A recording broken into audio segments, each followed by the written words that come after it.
short PowerPoint, which I hope everyone will be able to see. This is the second of our two sessions on the state of extremism and populism today. I know many were with us also in yesterday's session, where we had a very rich and wonderful discussion. And I am particularly glad today that we are being joined by Professor Roger Eatwell. Professor Eatwell is Emeritus Professor of Comparative Politics at the University of Bath. He's published extensively, especially on fascism, populism, and related movements and leaders. Recent publications include, with Matthew Goodwin, The New Extreme Right Challenge in Britain, brought out by Routledge in 2010, and National Populism, The Revolt Against Liberal Democracy with Pelican in 2018, which has already been translated into several languages, including Greek, Polish, Portuguese, and Spanish, and was chosen as the 2018 Sunday Times Book of the Year. Recent sole-authored publications include chapters in the Oxford Handbook of the History of Nationalism and the Oxford Handbook of Political Ideologies, as well as the Oxford Handbook of the Radical Right. In 1999, he co-founded with Cas Mudde the European Consortium of Political Science Standing Group on Extremism and Democracy. In the same year, he co-founded the Routledge book series by the same name, co-editing it with Cas Mudde and then Matthew Goodwin for the past 20 years. He's been a frequent speaker at academic and other meetings, both within and outside Britain. Now, we were also to have with us today Roger's colleague, Professor Matthew Goodwin. And I do want to take the opportunity to introduce Matthew as well, even though he's not going to be physically able to join us. Matthew, at the last moment, sent Roger and I a message. He has had to go to a personal appointment that he's not been able to be with us today, but has sent his greetings to everyone. Matthew Goodwin is an academic, bestseller writer, and speaker known for his work on political volatility, risk, populism, British politics, Europe, elections, and Brexit. He's a professor of politics at Rutherford College, University of Kent, and co-author of, again, National Populism, The Revolt Against Liberal Democracy. I share it with you here so that everyone can also see, but actually I'm going to stop the presentation and come back to us live and be able to hold up my own very well-worn and well-read and marked book.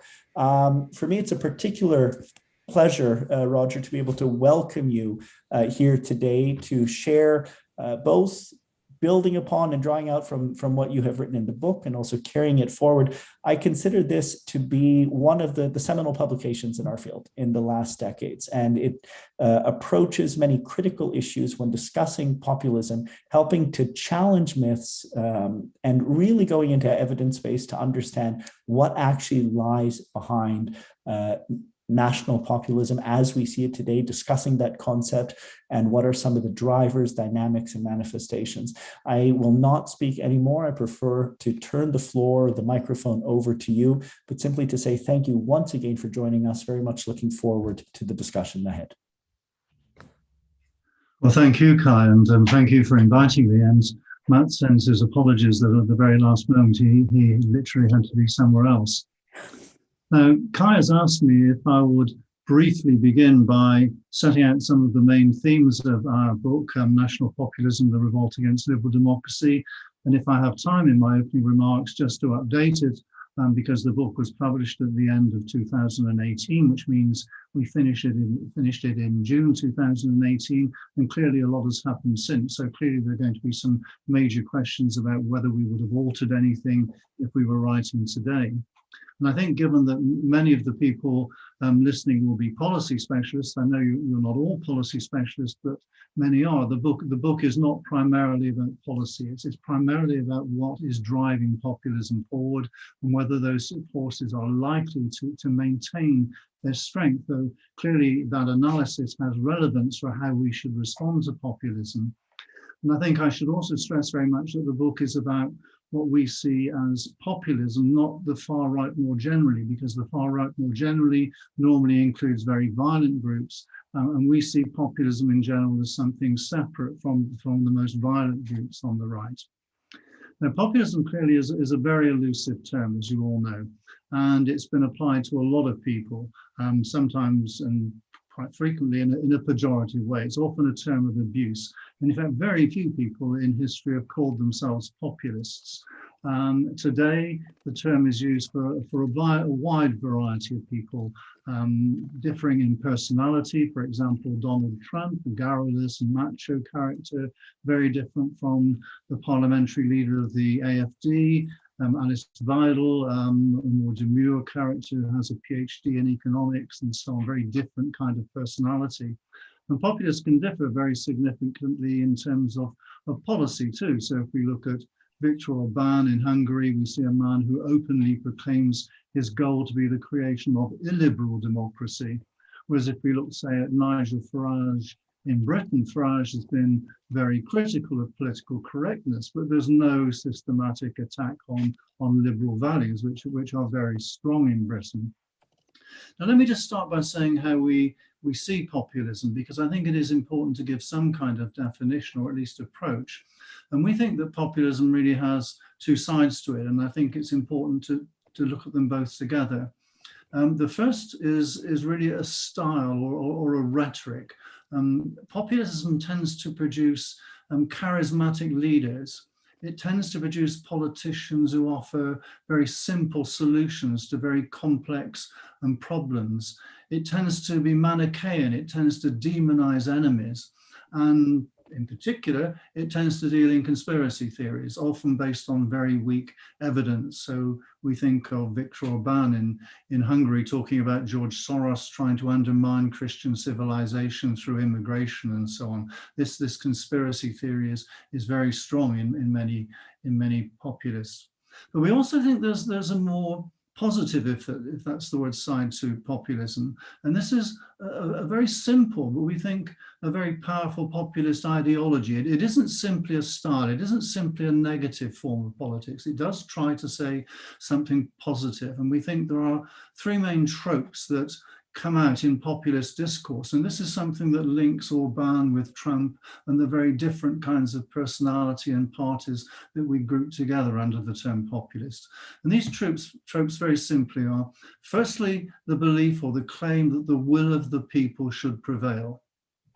Secondly, an identification of the people with a heartland, a heartland which is usually identified with a particular group. Today, it tends to be ordinary people. In history, it's often been rural or farm people and so on, but today it's kind of ordinary, the common man. And thirdly, there's the claim that this common man, the will of the common man, is not being listened to because there are distant and often corrupt elites who not only don't listen to the common man, but tend to look down on them. So if we think of 2016 and we think of the American presidential election, we have Hillary Clinton calling Donald Trump's supporters a basketful of deplorables. Now, what we do in the main part of the book is we look at this second side of the populist definition and why it appeals. Why do these three tropes appeal?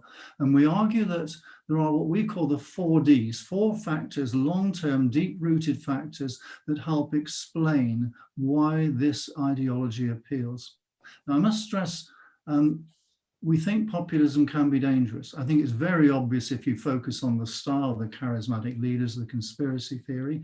Less obvious if you focus on the ideology, but just think of factors like the tendency to homogenize the people. That clearly poses a threat to minorities, those who are not seen as part of the true people. And clearly, the ideology also tends to encourage polarization, a division between populists who see themselves as moral and an immoral elite who don't listen to them. But I think this points to an important policy lesson that I want us to stress before turning more to support. And that is that most of us tend to demonize populists. And this very much is how we came to write this book. We thought, well, why is populism demonized so much? Are there myths here? Are there things that we should look at more positively? And we think there's a danger in over-demonizing populism because most populists believe that they are motivated by legitimate concerns. They don't, in general, I'm not saying there aren't exceptions, see themselves as ignorant.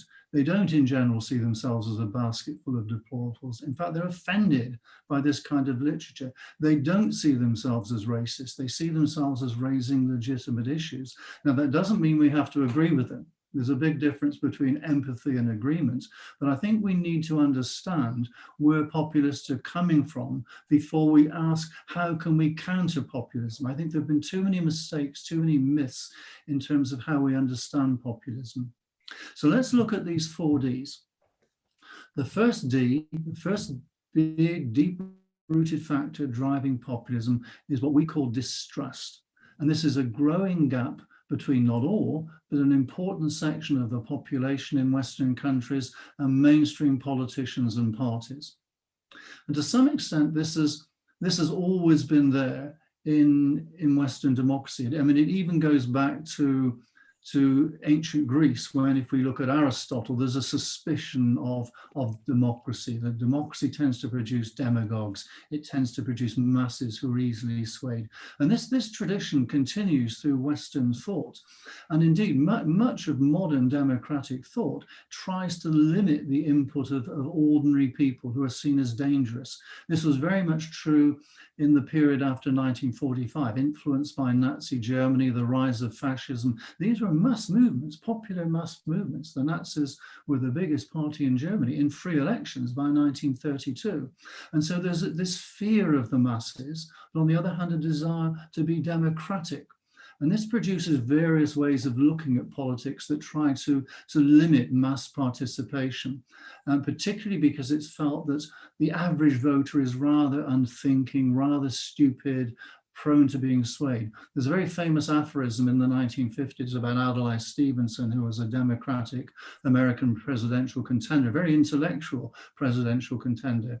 And at one point in 1952, one of his supporters said to him that they thought every thinking person was going to vote for him. He said, "Thank you, but I was hoping to win." And I think the aphorism sums up this kind of fear that the average person is rather unthinking.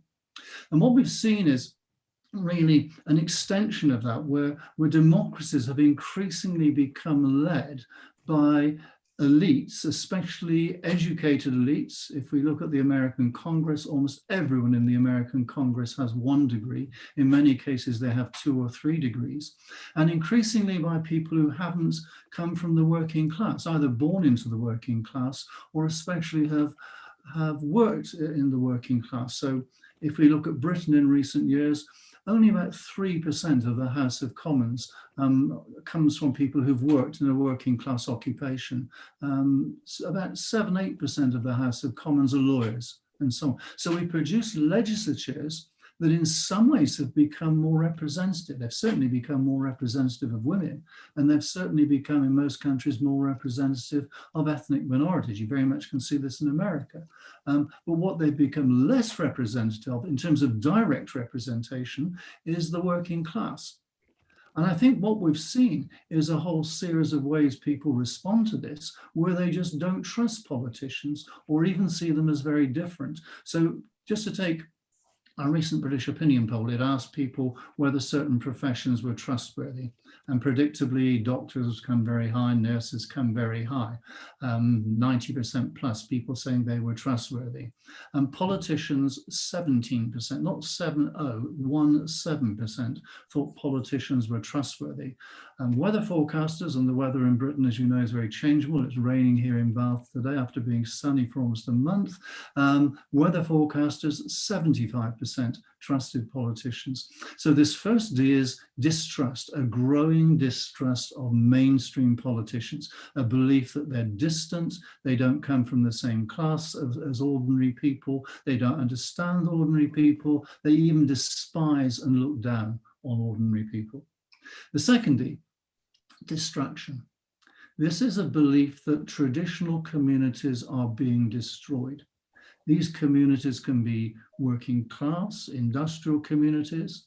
Large parts of the West, including the United States and Britain, have seen large numbers of industries like steel, shipbuilding decline, and so on. Religious community decline, religious practices declining. Countries like Britain are not particularly religious, but if you look at America, we look at Poland, this fear of religious decline in community is very strong. And of course, probably the most important factor for these populists is the impact of immigration. And this raises important issues, including, are these parties really racist parties? And this is a very divisive issue, because the term racism has undergone massive mission creep from 50 or more years ago, when racism referred to a set of beliefs about hierarchies or Jewish conspiracies, to modern critical race theory, where virtually everyone is a racist. If we don't accept our white privilege, we're not actively engaged in campaigns to end racism. Now, populists, in my opinion, certainly include people who can reasonably be described as racist, but many of them raise legitimate questions about how many immigrants can be taken into a country. If we look at a poll done by Hope Not Hate, a British anti-racist organisation, so it's hardly a party supporting racists, recently, they found that about 85% of British people were happy to accept immigration in general. What they wanted to argue about was the nature of immigration, whether it was skilled, unskilled, and the rate of immigration, and also how immigrants would be integrated into British society. So in Britain, it's estimated that by 2030, we will have about 10 to 17% of the population Muslim. Now, that's an important question, because there's growing evidence that Muslims are becoming less integrated. Now, they're becoming less integrated, partly in response to Islamophobia, threats to them, attacks on them, but that's not the only reason. So there are a whole series of issues about community, belonging, that populists are raising, that I think are often neglected by a liberal elite. So the second D, destruction. The third, deprivation. And here we're not talking about absolute poverty, we're talking more about relative deprivation, relative loss of status. If we look across Western economies, we see a growing number of countries where, put simply, the poor are either static or they're getting poorer, and the rich are getting richer. Some of you may be familiar with the French economist Thomas Piketty's work, which shows that in many countries, the inequality of wealth and income is roughly similar to 1914, after a long period following 1945, when countries were becoming more equal. And this has a whole series of implications that people feel, even if they have a job, that the job has lost status, then, especially among men, because I think sometimes with populism, we're trying to explain male behavior. Males who got status from working in coal mines, steel, and so on. If they get a job in the gig economy, and in America, 60% of the employed labor force now are paid weekly, they lose respect, they lose status, as well as they lose relative income. And just to take one statistic to illustrate this from 2016, we talk about the American dream, the belief that people will gain a greater standard of living as they get older, and in particular that their children will get a better life. In 2016, only 24% overall of Americans believed that their children would have a better life. Among Trump supporters, the figure was 11%. So this belief in a better future, that the economy's socioeconomic situation was improving, has really changed dramatically. So this is deprivation. And the fourth and final D is de-alignment. Here we've got to make big distinctions between countries, because we're talking here across the European Union, from very established democracies like Britain through to new democracies in the former communist countries, or even in Southern Europe, where Spain, Portugal, and Greece came out of forms of dictatorship in the 70s and the 80s. But if we look at the more established countries like Britain, the main political parties date back centuries, really. You can trace the Conservatives certainly back into the 1830s and 1840s, and Labour to around 1900. If we looked at the 1940s and 50s, most people in Britain would identify strongly with a political party. They'll say, I'm Labour, I'm Conservative, and so on. And this also is true in Germany by the 50s, the Christian Democrats, the Social Democrats.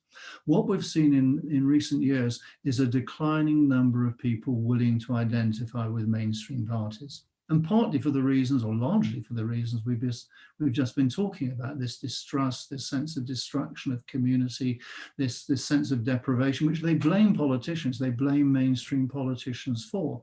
So just to take a single example, if we look at the German Social Democrats, a party that emerges in the late 19th century, by 2017, the German Social Democrats have a vote that's roughly their 1890s level in terms of the percentage total. And this has very much been a feature of the centre-left, that the centre-left has particularly found itself under pressure from populists. It's been working class voters who've often been shifting to these populist parties.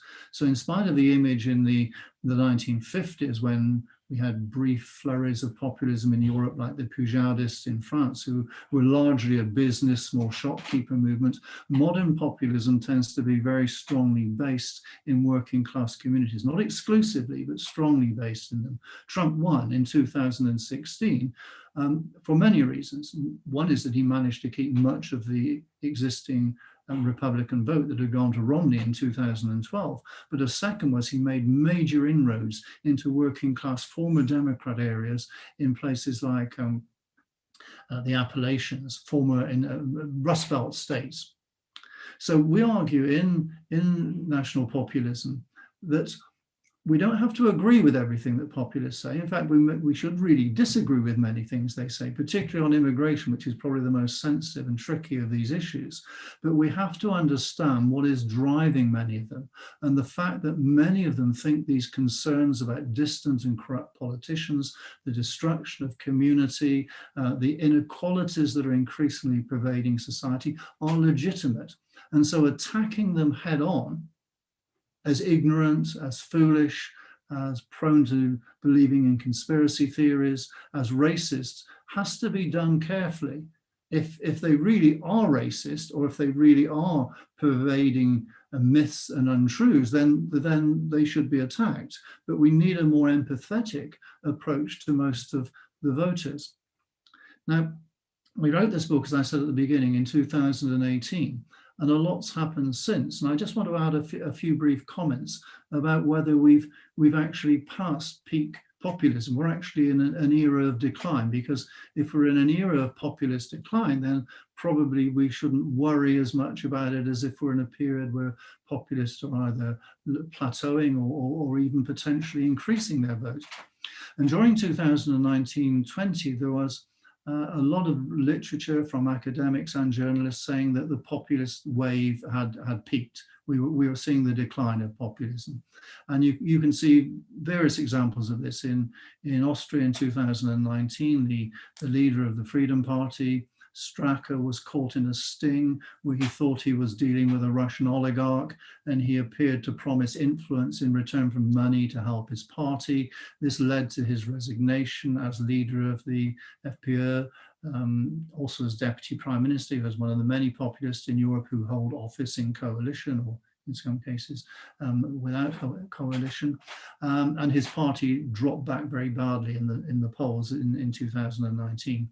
Or if we look at Germany, the AfD, which in 2017 had performed better than any previous, by a mile, any previous far-right populist, whatever you want to call it, party, in 2019-20 begins to enter a more tricky period. It starts to lose votes, partly because the 2014-15 great wave of immigration had passed by, but also splits begin to emerge in the party, particularly between a more populist wing and a wing that probably should be called extremist or neo-fascist.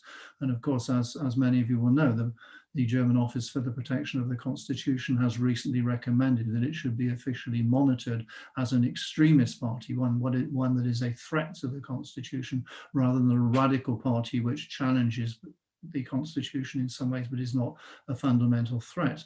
And of course, last year, Donald Trump loses the American presidential election. So these have been put together with other examples like the Lega in Italy to argue we've reached peak populism. We're now in a period of decline, and we really should get over populism and move on. I think this is misleading for several reasons.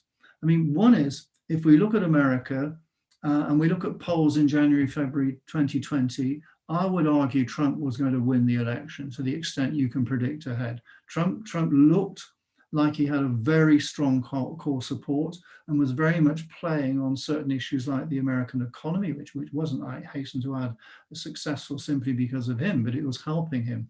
Really what did for Trump finally was not just his personality and his lying and a whole series of mistakes he made over the years, but the COVID crisis. But in spite of this, Trump lost with more votes than any American presidential candidate had ever received before. It was a very large vote. And this showed just how powerful his support was. It was a support that was particularly interesting because he maintained much of his working class support that he'd switched from the Democrats, but also he gained about 10% of the black vote, and he gained about 35% of the Hispanic vote. And this is a man who talked about Mexican rapists and so on. 35% of the Hispanic vote. It's really quite a remarkable percentage. And if we come into Europe, which obviously concerns most people in this meeting, there's some very interesting developments. I'll just pick out three. Marine Le Pen, as you know, ran against Macron in 2017 for the presidential election, and Macron destroyed her. He basically a 2-to-1 victory for him in terms of votes. Recent polling has been showing them virtually neck and neck if they were to rerun next year. And there's some really interesting changes in here. One is there's growing animosity towards Macron, who's seen as this classic enemy of the populists. He's a technocrat, he's an elitist, he's seen as helping the rich, he's seen as not really understanding the poor, the Gilets jaunes movement and so on. And it's particularly interesting if you look at the voting figures in France, because the left historically, when presented with a choice between a centrist like Macron and Marine Le Pen, voted to keep the far right out, the populist, whatever you want to call Marine Le Pen out. A growing number of left-wingers in France now will not do that. They seem to be willing to vote for Marine Le Pen, some of whose policies are quite left-wing, some of her policies about state intervention and so on. So we mustn't assume that all of these populists hold free market views. They don't. They hold quite a spectrum of views in economic terms. And let me just take briefly two more examples. A few years ago, it was always said there are certain countries in Europe that will never see a major populist movement. One was Ireland, one was Spain, and one was Portugal. Well, 2 down, 1 to go.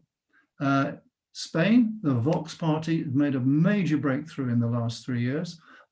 It's not in government, but it's about 18% in the opinion polls, won 52 seats in the Cortes in 2019.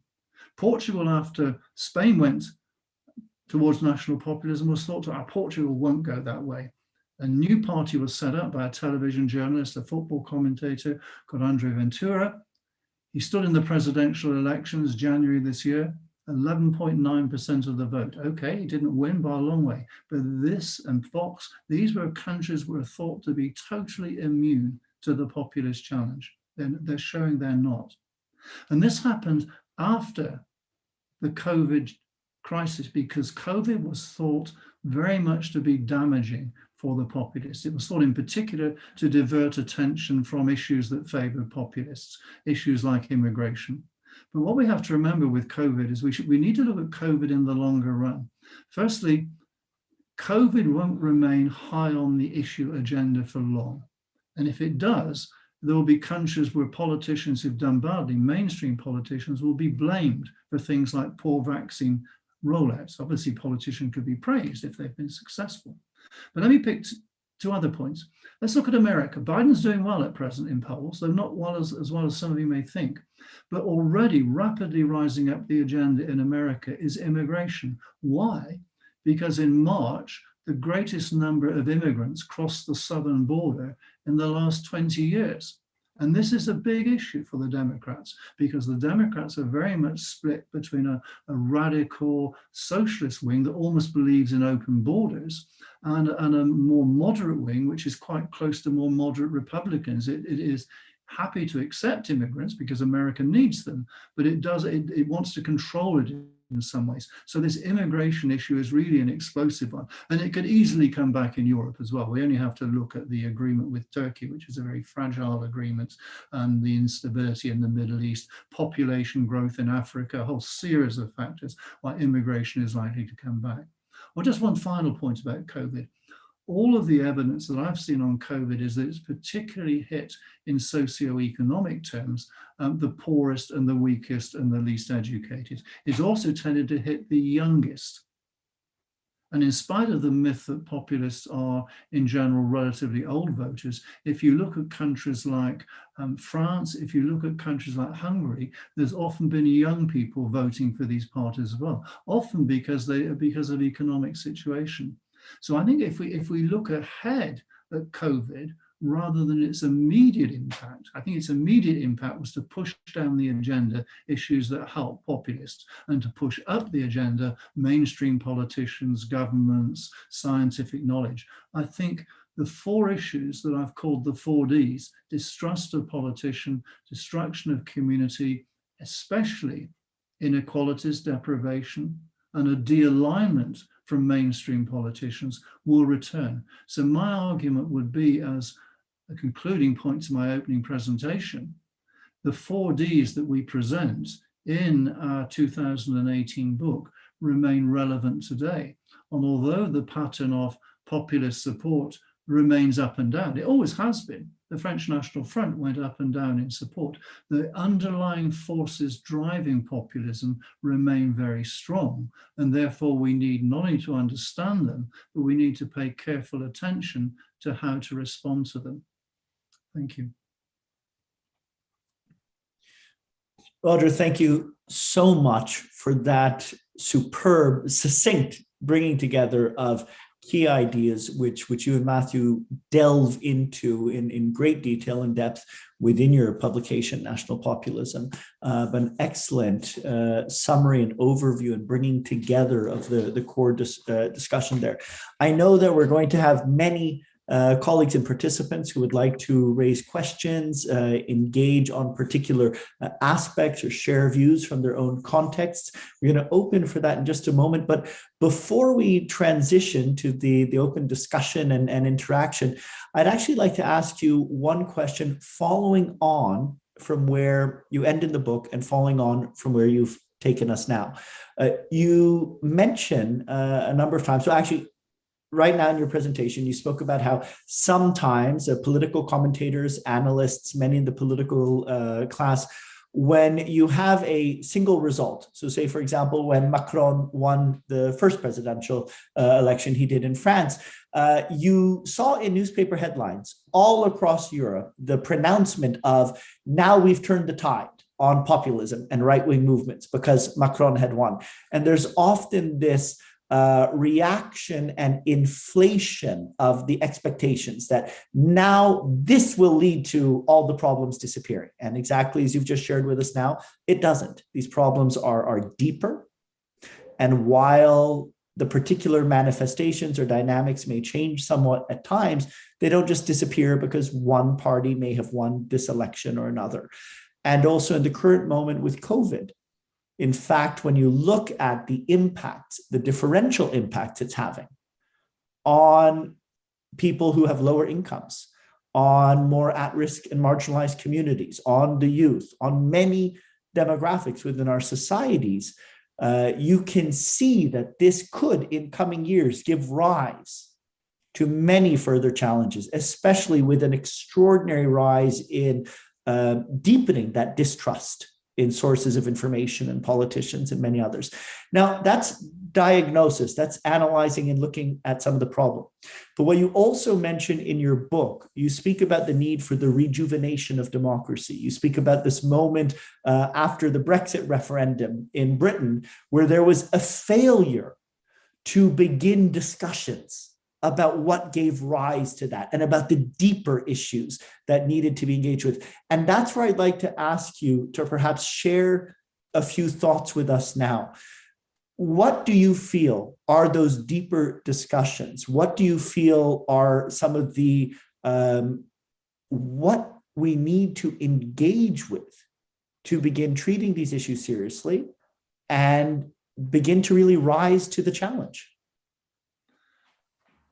I think if we're looking at policy responses to populism, there are a variety of ways we could respond. I mean, in many countries, you've had what I'd call a militant response, or cordon sanitaire. This is treating populist leaders or populist parties not simply as another political party you're competing with, but they are evil.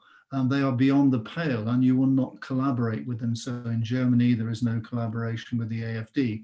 In France, traditionally, there's been no collaboration with the Front National. A second response is that you should respond to these parties, if necessary, allow them into coalition, because allowing them into coalition contain them. It can even split them, because some of the parties, the AfD would be a very good example, is very much split between what I think is a genuinely populist wing and a wing which is close to neo-Nazi. And if that party were accepted into a more mainstream coalition, I think the neo-Nazi wing would either be expelled or it would break away. So this is a different approach, and that is that instead of demonizing these parties, we should try to normalize them more, and that normalizing more will tame them. It may even weaken them and break them and so on. And those have been the two main strategies.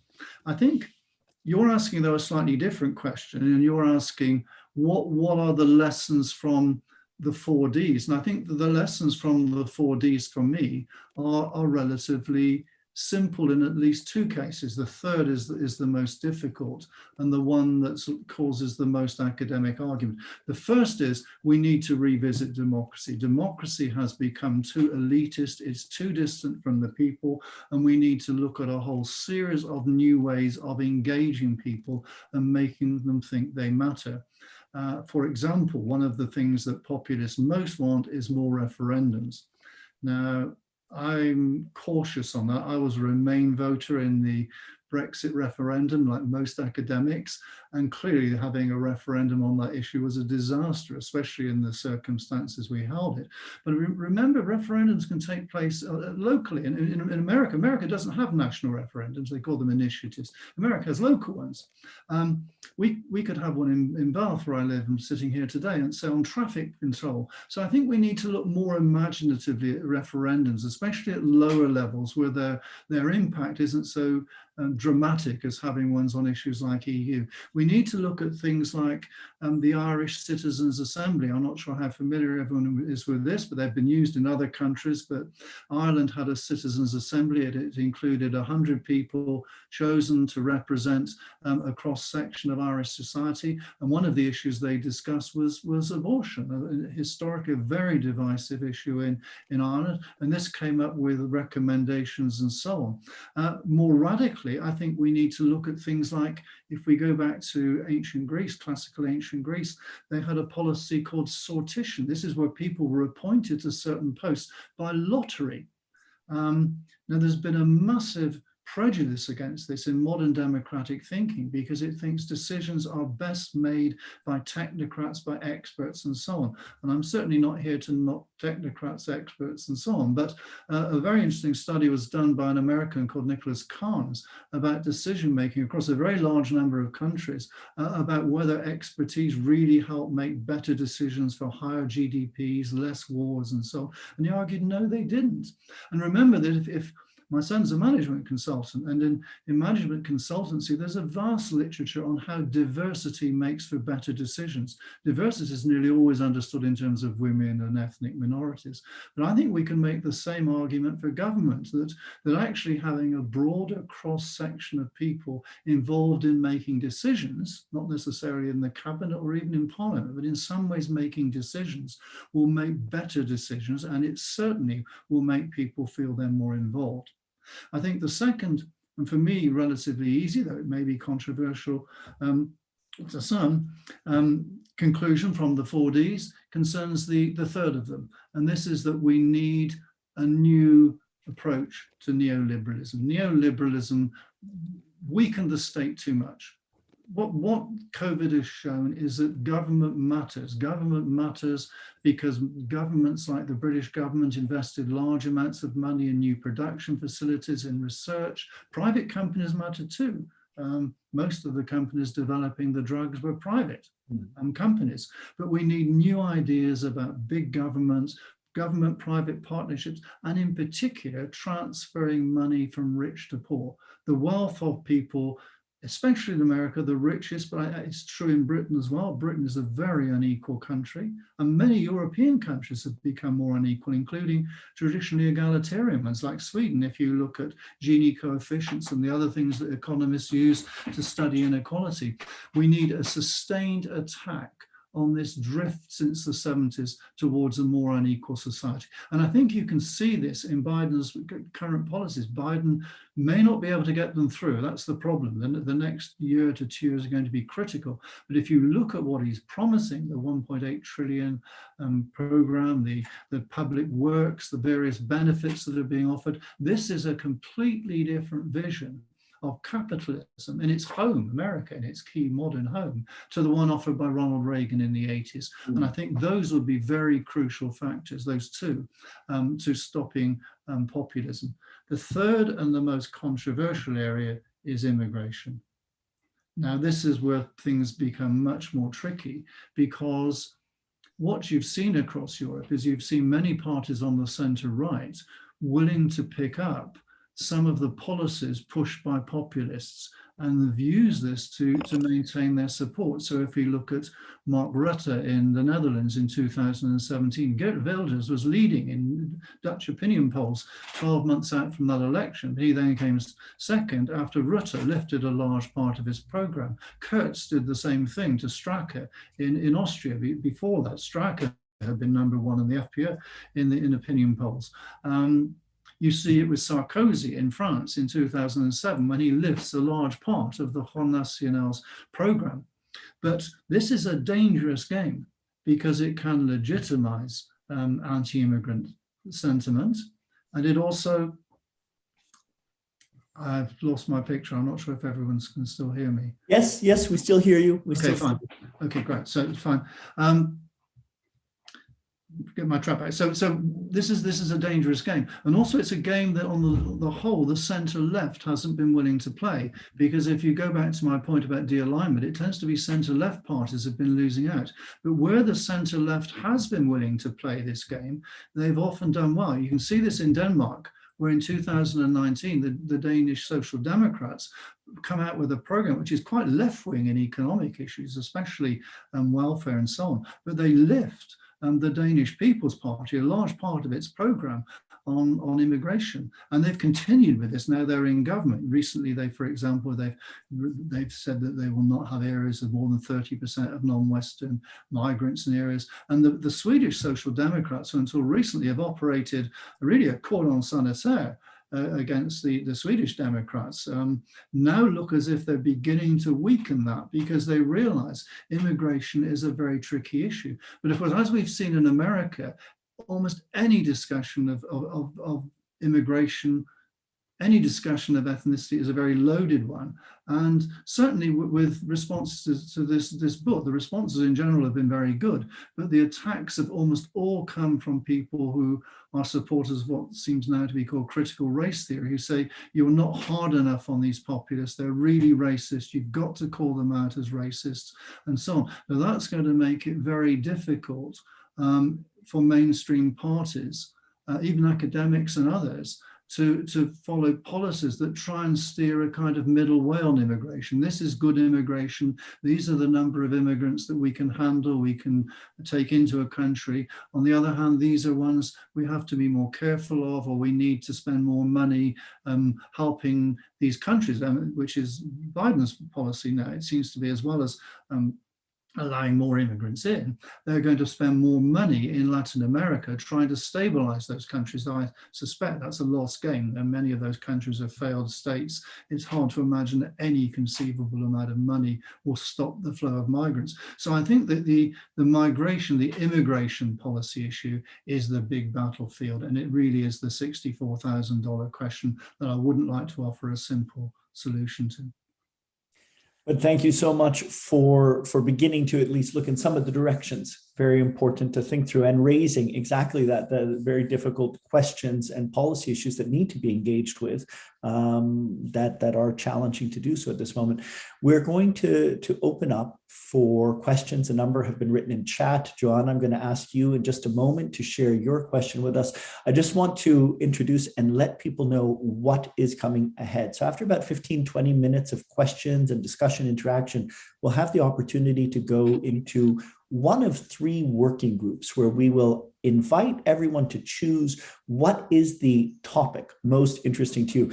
The first will be exactly on that issue, the rejuvenation, reinvigoration, and reinventing democracy for our world today. How do we engage in creating inclusive, robust democracies in which citizens' voices are actually heard, and understanding that democracy and state systems have evolved tremendously over time.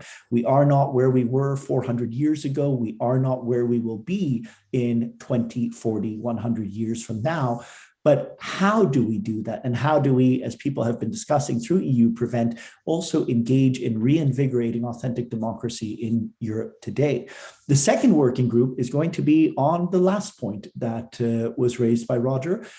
How do we have these conversations on important issues, difficult issues, and overcome this anger, divisions, hate, demonizing someone who voices an opinion different than mine, and being able to create spaces to hear these different voices, engage in these important discussions about what is happening in our societies and in our world today. And that will be the focus of the second group, on how do we improve our ability to have these discussions. The third group will be looking at beyond populism and extremism and the drivers which give rise to it, 4Ds that Roger has spoken of, and asking those who wish to imagine the future. What type of social, political, economic systems do we need to have to be able to go beyond the conditions and the context which are giving rise to these phenomena? It is not inevitable, as many say, that these problems will remain with us forever.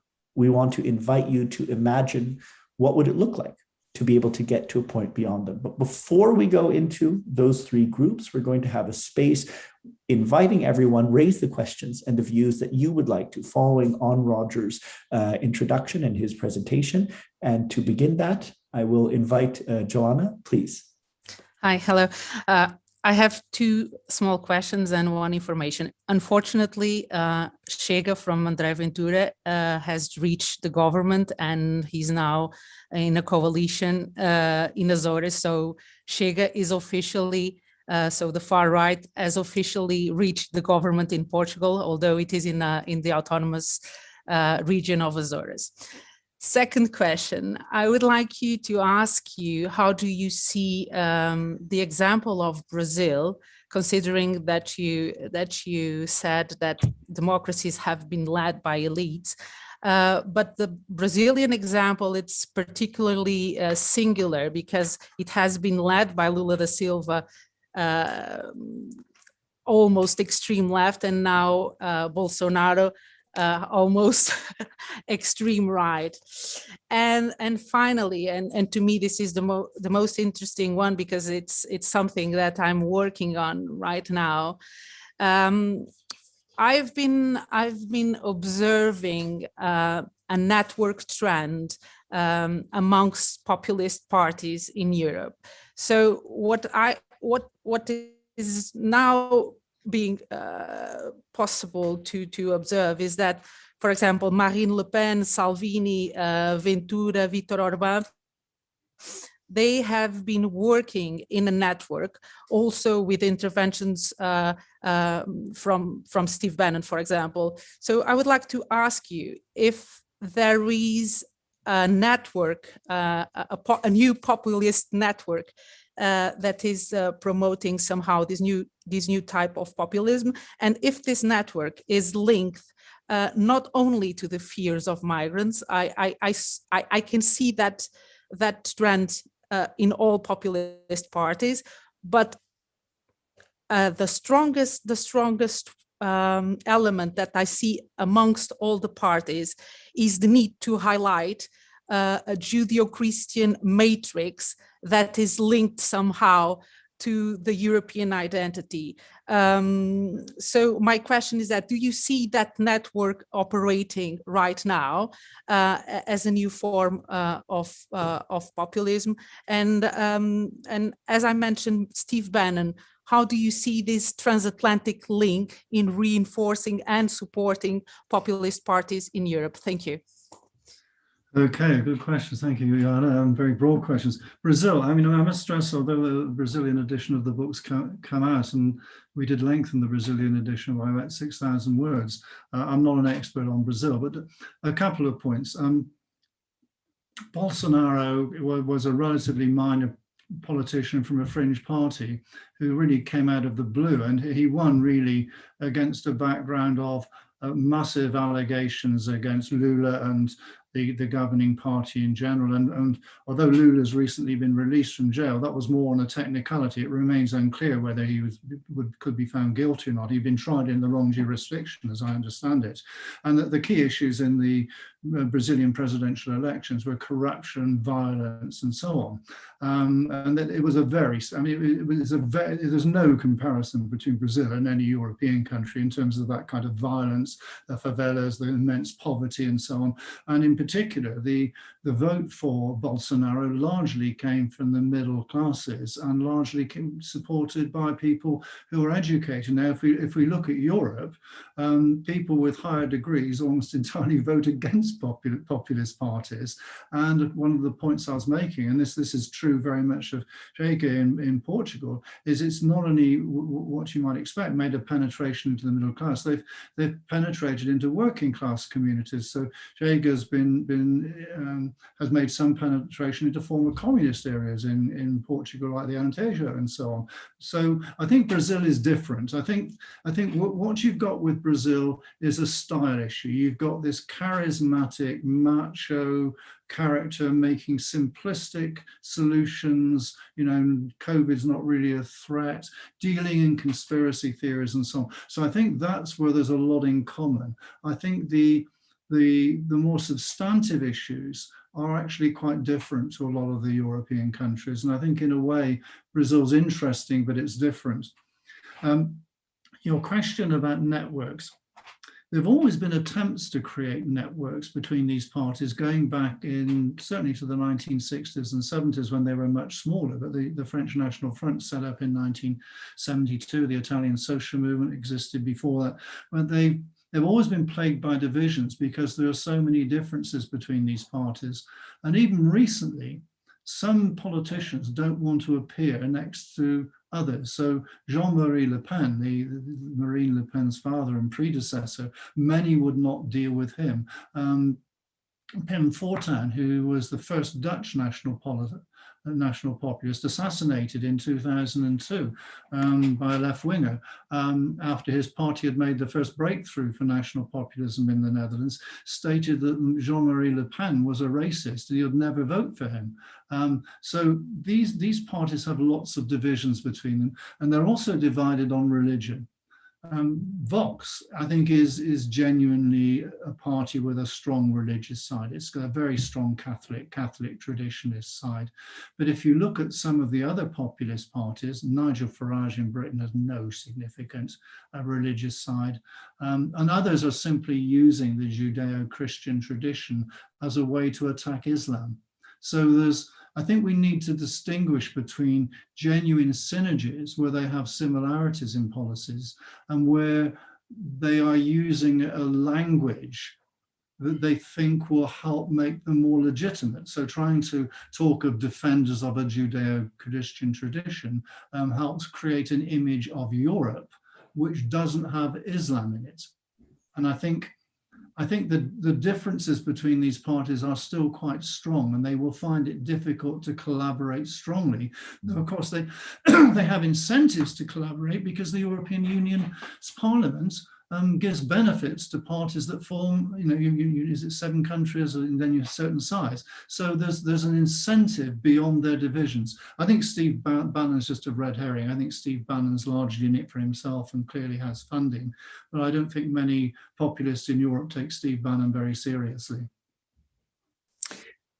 Thank you. Thank you both, Joanna, for the question, Roger, for your response. It is interesting, Roger, in terms of when you're mentioning the differences with Brazil and the experiences in Europe. As I mentioned in the chat, you do have the phenomena in parts of Central and Eastern Europe where some of the vote bringing in the more populist or right-wing governments in Poland and Hungary was in part a response to a similar phenomena in terms of deep frustration at perceived corruption and elite-led governance from the regimes before. So the elite-led governance part, certainly different than Lula's in Brazil, but the phenomena of corruption and a popular response and revolt, a frustration against that.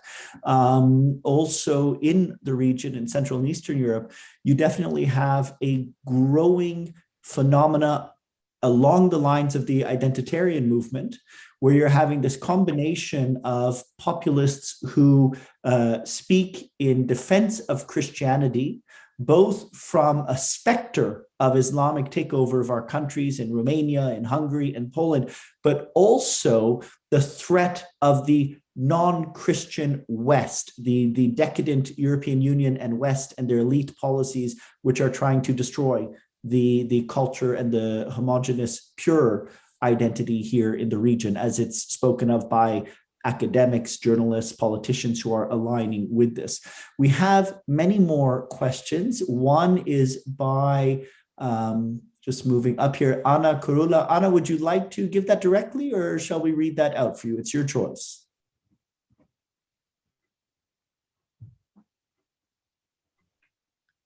Okay, since we don't have a response, I think I'll read it out from the question section here by Anna Kurula. Is not the influence of the popular press a significant factor in stirring up populism? I think that's a very good question, because there's been a tremendous emphasis on new media and the role of new media, and certainly new media are very interesting in terms of the way they can convey racism, in terms of echo chambers and so on. But I think if we look at certain classic examples in Austria, for example, the leading newspaper very much gave publicity to the FPÖ from the 1990s onwards, very big mass-selling newspaper. And when we look at the traditional media, I think we need to distinguish between direct support for populist or far right, whatever you want to call them, endorsing them or saying these are good or vote for them, and what's termed agenda setting. And I think a good example of that again is Britain, because in Britain in the last 20 years, we've seen massive agenda setting by the popular national selling tabloids like The Sun and the Daily Mail about immigration, asylum seekers, Muslims, and so on, but they don't endorse far-right parties.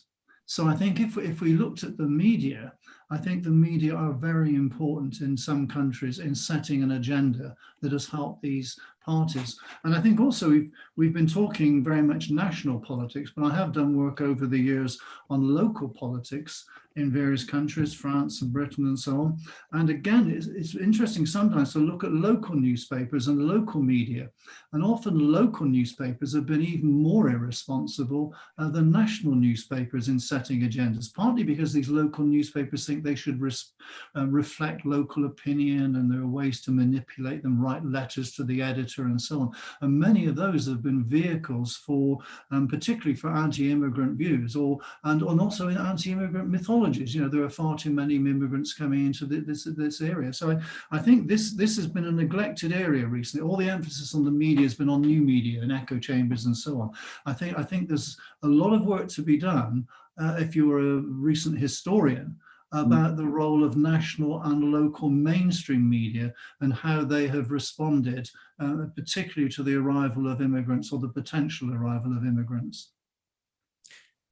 Thank you, Roger, for that. Very interestingly, you also have the example with the election of Donald Trump in that presidential election in the United States, where I remember one report that showed he had 21 minutes of coverage across primetime evening news channels for every 1 minute given to the next most popular Republican candidate during the Republican primaries. So the media channels, because of the sensation of Trump themselves, became such a powerful multiplier and magnifier of his candidacy when it was originally seen as very marginal. And during the UK Brexit referendum, we spoke so much in many circles about the threat of Russian interference and external interference. But when you see what was carried in the mainstream newspapers in Britain, or positions by mainstream, well, by key British politicians such as Boris Johnson and others, they brought forward the same points that many of the Russian trolls and others were doing, but they certainly reached a much larger audience. So we focus, as you said, on social media, or focus on these others, but not enough discussion on the role of and impact traditional media in the United States, in particular, also these small radio stations, which have played such an important role. A number of further questions. We're going to take a few more moments before going into the working groups. One from Carola under den Linden. Carola, would you like to ask the question or to have it asked for you?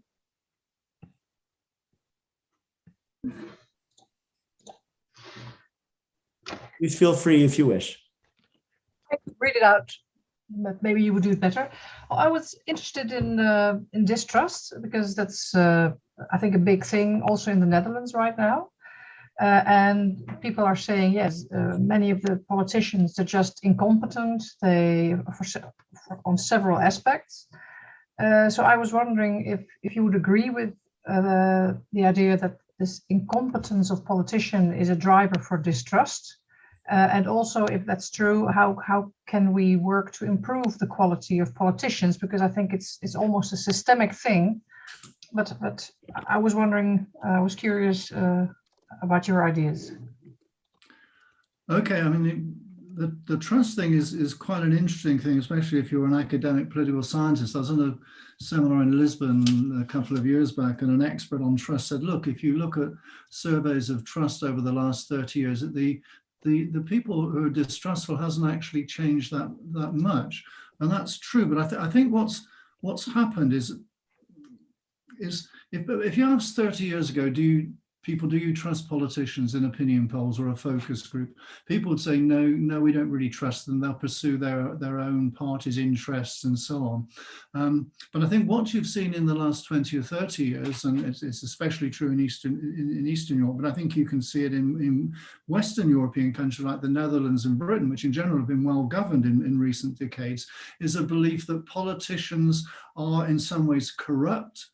You're beginning to see this in Britain in the last week or two about Boris Johnson and a whole series of issues about Boris Johnson and his cabinet, and that you don't trust them to pursue the national interest, because although nationalism is a sensitive issue, many voters still essentially are patriotic. They're looking for the national interest. They think politicians have become this kind of international globalized elite, and they're not pursuing the real interest of the country. And I think this sense of trust, there are just so many, the book is actually, if I wrote it again, it wouldn't have so many percentages and opinion polls in it. It's a bit boringly, the number of opinion polls I could give you about what people think about politicians in America, Britain, the Netherlands, and so on. I can't remember if there's a Netherlands figure in the table. I think there is, but I'd have to have a look. This is a big issue. It tends to get neglected because a lot of the discussion of populism is about race and immigration. And rightly in some ways. I think these parties do exploit race and immigration as an issue, and it's a very sensitive issue about how to respond to it. But that tends to mean other things get neglected. And I think the trust is the big one that gets neglected, because after race and immigration, the next thing that's mentioned, it's all about inequality and changing economy and so on. So there tends to be a big argument among the political scientists, is populism driven either by culture, mainly immigration and nationalism, or socioeconomic inequality? And it's either one or the other, or it's both. And the one that gets pushed into the background is these set of attitudes to politicians. And I think that the declining trust stems from a whole series of factors. including just the changing nature of parties. There was a time in the Netherlands is a good example because you have, I've forgotten the Dutch word for it, in English it's pillared. You had a pillared society where parties very much ran down, party lines, secularized. Television was split between these groups. This is in the 1940s and 50s and so on. And these pillars break down. And as these pillars break down, the trust that came from being within those pillars went with it. And I think that that's happened not just in the Netherlands, but it's happened in countries where, for example, trade unions were very closely associated with social democrat parties in Britain or in Germany. And as that breaks down, trust goes with it too, because these parties are seen, and in a way quite rightly, as led by middle-class educated professionals. I mean, Tony Blair was a very impressive man in many ways, but he was private school educated. About 7% of British people go to private schools. He was Oxford, he was a lawyer, his wife was a lawyer. This was the epitome of this new Labour, this new socialism. So I think this trust issue is important, and it's largely neglected in this big debate among academics. Is it culture? Is it economics? I think they're both important, but I think attitudes to trust and attitudes to democracy are very important too. But Pim Fortuyn also was very elitist, and still he apparently won the trust of this group of people who lost faith in the other politicians. But my question was also, is it to do with the quality of the politicians or just their image, their characters, their backgrounds, or is it something, can they be better politicians in a way?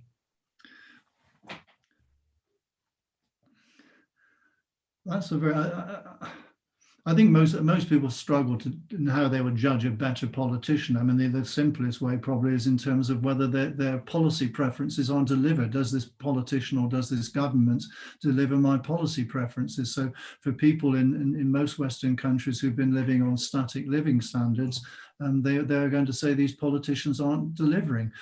For voters who are very concerned to limit immigration, if immigration isn't being limited, they're going to say these politicians are not very good politicians. But of course, judged in other ways, that may be very different. Tony Blair clearly, in the period after 2000, wanted to allow significant new immigration into Britain, including from the European Union, because Britain allowed in unlimited Poles and others when other countries in the European Union did not. And this was a deliberate policy by Blair. He thought it would help the British labour market for various reasons. And there are economic reasons for it, good economic reasons for it, but there were bad political consequences because it created an impression that immigration was running out of control. So I think there's a kind of objective, how historians in 100 years' time will judge a politician, and are they a good politician or not, and a more subjective one on the part of voters. And I think what we certainly can say is that voters see these politicians as failing to deliver economic goods, failing to deliver immigration and communal goods. Whether the politicians then are bad politicians in a more academic sense is another argument. I think Tony Blair probably in the long run will be judged, certainly in his early years, before he took us into the Iraq War, as largely a good politician. Thank you. Thank you very much, Roger, both. One thought, one question perhaps to bring with us into the next session is, one aspect can be whether the politicians are good or bad, but as I think you've brought forward, Roger, and as we've been discussing through these days, in the background of all we're speaking about, there are actually very complex crises and problems, systemic challenges that are facing our societies. It's not only simply about whether a politician is good enough or not, but it's about our governance systems, our economic systems, our social cultural systems. How are we working to address these challenges we're facing, from migration to the climate crisis to increasing economic inequalities and many others? And there it goes beyond just individual personalities and competence to our actual systems of how we make decisions on this. And you pointed that, Roger, in suggesting some different approaches to democracy as well, and some different practices. I'm now going to invite us to move to the next space in this special session where we have an opportunity to engage, to choose different groups that we would like to be in. Sorry, I'm not sure if this is presenting or sharing correctly here. There we go. Again, just to share with you, there's the cover of Roger Matthews' National Populism. If you don't have it yet, I do encourage you to go out and get it. It is definitely worth the read, brings many interesting issues. I also, based upon some of the comments that you shared with us, Roger, just to highlight this book, I'm not sure if many of it know of it, The Life and Death of Democracy by John Keane. This is from, I think, at least a decade ago, but certainly one of the more comprehensive and thorough publications looking at the actual evolutions and developments of democratic systems over time, the many, many different evolutions, how it has grown, how it has evolved, different practices from throughout history and around the world, and also looking at the challenges that our democratic systems are facing, some of which have been discussed by Roger today. But this is a very interesting book for diving into these issues more deeply. Then we come to the Participants Forum. This is where we are now. Introducing this, my apologies for those who've seen it a few times from some of our different sessions, but the Participants Forum on the State of Extremism and Populism Today. This is a space really engaging with the entire model of what EUPrevent is all about, where we come together from our different sectors, our different areas, the different experiences and work that we're doing, and discussing on these critical issues together. So we're going to invite all of us to engage, drawing on the full breadth of our own experience, knowledge, and the work we do, your insights, ideas from the presentation that you've received that are important to you. And again, this real focus on recommendations and innovations on how to address populism and extremism and the underlying issues, problems, and dynamics that give rise to them. We are going to, so how does it work? Everyone's involved to take part actively. Please bring forward your ideas, but if you can, try to do so succinctly so that we give the space for everybody. So both active participation, but also active listening, and as much as possible, being concise, sharing our ideas clearly and briefly, though I know it can be challenging because they're quite important. Draw upon your knowledge and experience in your group, analyze and discuss, but also focus on what can be done, trying to move us forward there. Imagine you're going to a doctor and the doctor tells you you have COVID or have cancer, have another issue. It's not enough for a doctor to give us the diagnosis. We also want to try to understand what are the solutions, what are the therapies, and that's part of the challenge for us to try and take ourselves there. The breakout rooms will last for 30 minutes. The way we will do this is I will present the 3 topics now. We will invite you to choose the topic of greatest interest to you that you would like to engage in. My colleague Dana will share in the chat the rooms for the 3 different groups. You can enter the room just by clicking on the link in the chat and it will take you there. So the first topic, the rooms are already there. The first one is actually the room we're in now. So anyone who wants to stay in topic 1, just remain in this plenary room. And the first topic is that question about the rejuvenation and reinvigoration or reinvention of democracy for our world today and for the future. We're facing both an incredible evolution in technological, innovative knowledge capabilities across so many fields as a species. We're also facing many systemic crises and challenges, some of which we've discussed today. There are many factors that drive and give rise to populism and radicalization that lie in failures or gaps and challenges in our democratic and governance systems. Democracy, systems in which people and their differing views and needs are authentically respected, in which they are engaged and empowered to address them. Demos kratos, where people have and feel they have that power, is under challenges from many fronts. And it's always been a process in evolution and contested.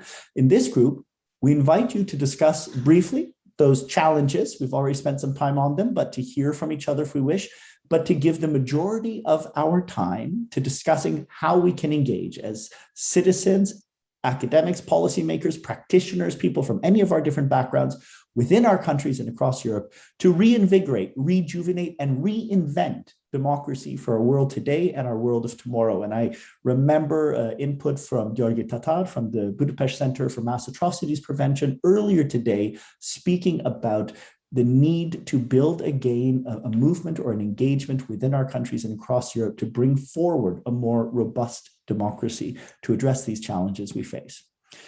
Breakout room is the current one.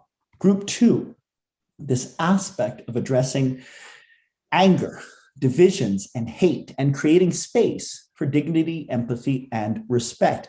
The key idea here, we can see hate and intolerance growing on many levels. These are not new phenomena. These are not things that we have not had in our societies from time immemorial in one shape or another.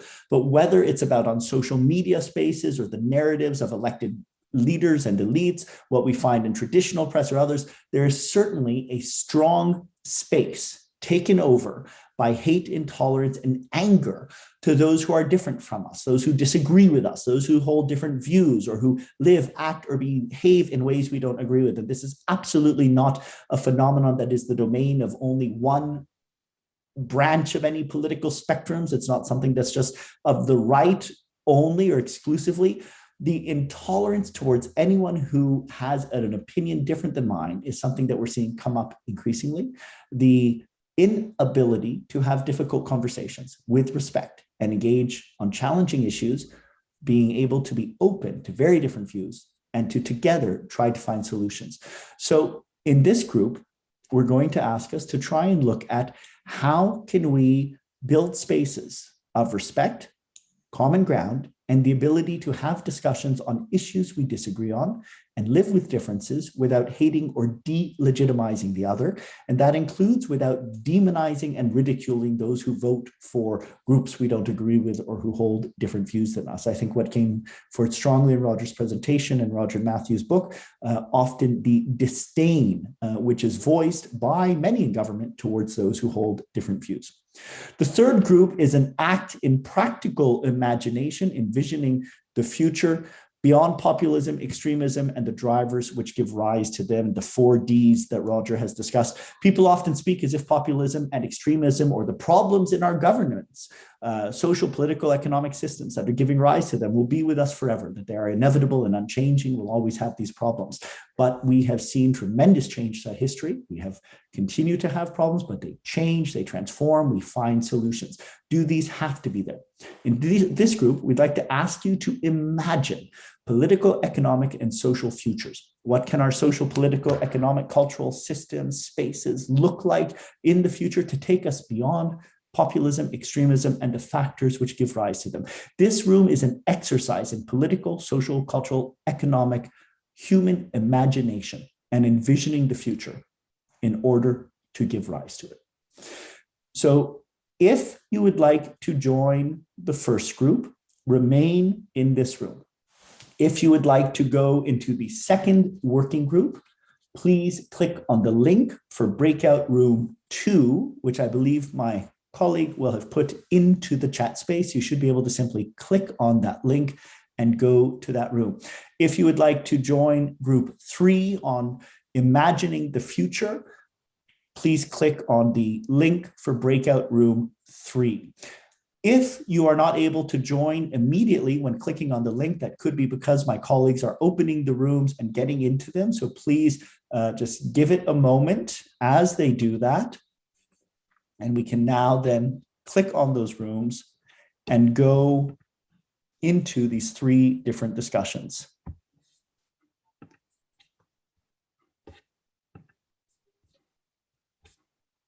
All right, so there we have the messages in the chat.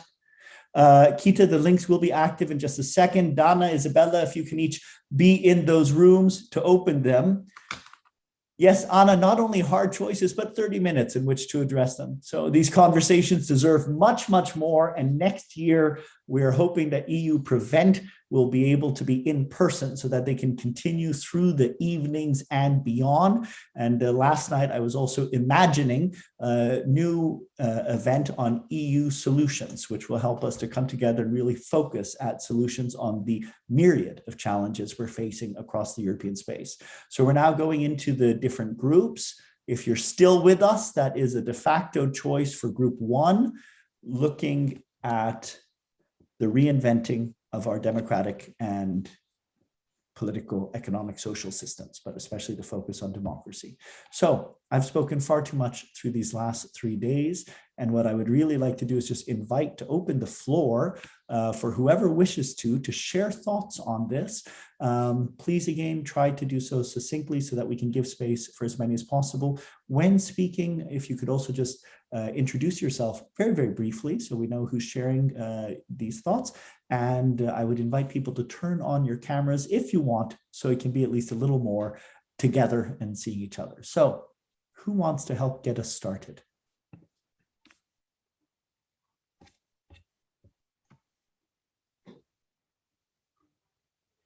This reminds me of those old Athenian assemblies where everyone was speaking at once. Don't be shy, it's a friendly group, and they are usually across different parts of Europe than you might be, so you're completely safe to raise any views you'd like. Please, Eric.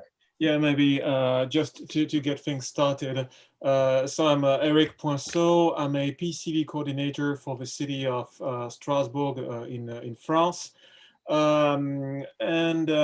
Just a bit about my background. I have a master in politics with a specialization in political sociology.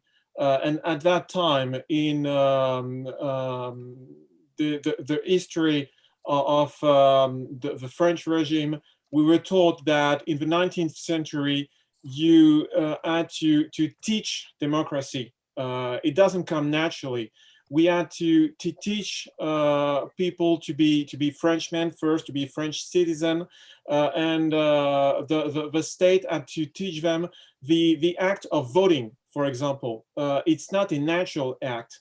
And by comparison, I have the impression that nowadays we take democracy for granted. We think it comes naturally when it absolutely doesn't. It's not a natural regime. You need to teach people to be Democrats, and I think that's definitely something we forgot to some extent. Just look at the state of our education system.